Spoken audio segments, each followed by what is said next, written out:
Kani gade ka pati CCTV, bat pidang pet yaki kubor baman kasngi.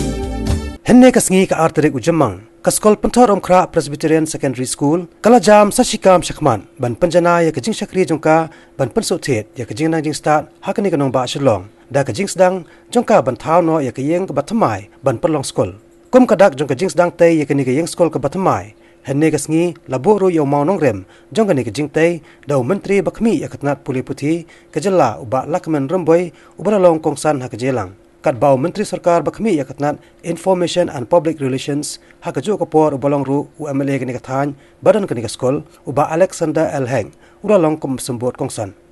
Ya kani jialang lapnya do President jong ka Managing Committee jong kani skul Reverend Eti Solia bat haswa ban penya ya kajing lang sakman la yo shwa ya kajing puri ki kitien na ka Bible ba kajing tuai na ka wai nikin hikai ikong sis emle ibalong ru I head teacher jong kani skul. Akan ada step Myntri perda yang rumah berembuk Nongrim na kita akan ada skul kaban senang kual kata.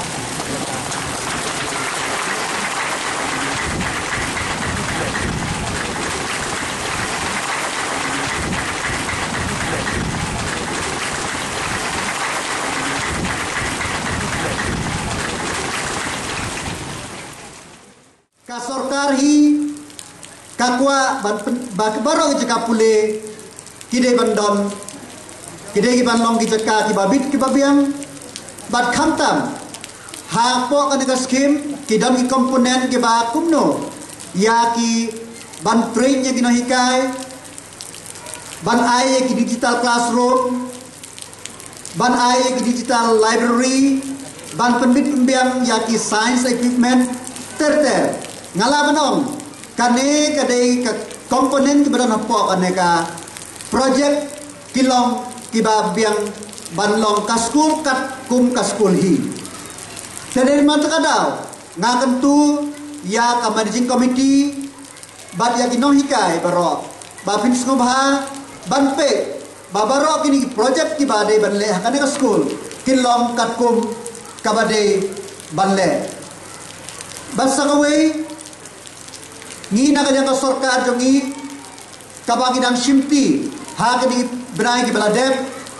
kajing tmu ba kongsan jong ka Sorkar ka long kumno ban kentiu ya ka pule ka puthi dai na mara takadaw ha kini hapu au nu benai April ngila penmi ya ka draft education policy